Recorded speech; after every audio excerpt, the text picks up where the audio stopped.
Cheap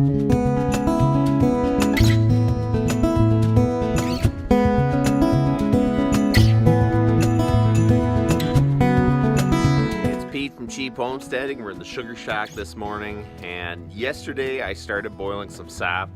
I shut it down, and this morning we came out. We're gonna get the fire going, and we're gonna start boiling some sap. Oh, the fire is slow to get going, but it is going. This is absolutely a beautiful morning, you know. It's actually very peaceful out here. I just hear the geese coming back, so spring is here. Hopefully in the next few weeks I kind of know how my bees are doing. But it is actually really peaceful. I was telling Krista, I go, you know, this place here doesn't seem to change no matter what happens around the world. You know, life is just going on here, and it's kind of nice. It's your little piece of sanity, I guess. It's your little piece of sanity, I guess, you know, but see, there's smoke coming out all around the bottom of the pan and here.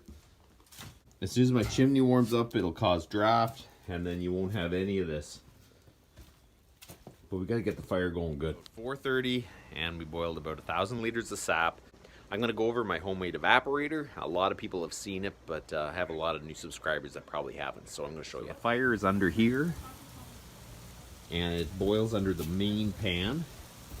After it's done in there, it goes into the finishing pan. So what happens is the fire's under there, the smoke goes across the back pan, and the back pan is kind of a preheating pan, and then it comes out here, and then it goes up. I pour the sap out of the cube into the preheating pan. It's already preheated by the time it pours out into the front pan. This is where most of the evaporating happens. And I open this tap and it drops into the finishing pan. When that pan hits the right specific gravity, that means when the sugar content is correct, I have to remove that pan from the fire pretty quick because maple syrup will burn. If you went through all that and you burnt your maple syrup, it wouldn't make you very happy. So I'm gonna keep boiling this, we're gonna keep checking it, and we're gonna see how it goes. We are getting closer to being finished, so I'll show you what happens when the first pan goes empty. Pop this into the pan and get all the sap to go out of the preheating pan into the main pan. Then, if I'm going to boil some more the next day, I will pour sap in it, just so the pan doesn't burn. If I'm not going to boil, I'll just throw some water in it, just so the pan doesn't burn.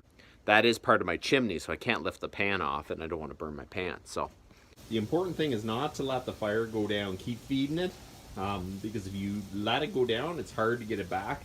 And when there's more sugar in the sap, it's way harder to boil.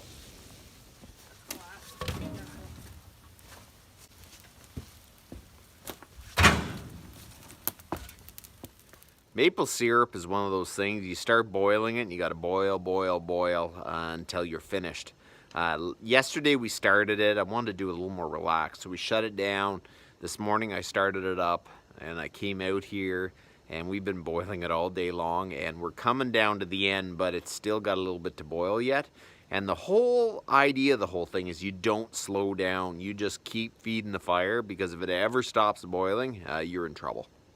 Because it'll just take forever to get boiling again. So don't underestimate how long it's going to take to boil. Just keep feeding the fire. Still boiling. It's about 6 o'clock, and I'm hoping to get in by at least 8. So I think this can be done in that time, but you know, you never know. It's weird. It's when it's done, it's done. That's how it goes. We're still rolling. It's hard to see, but boiling pretty good.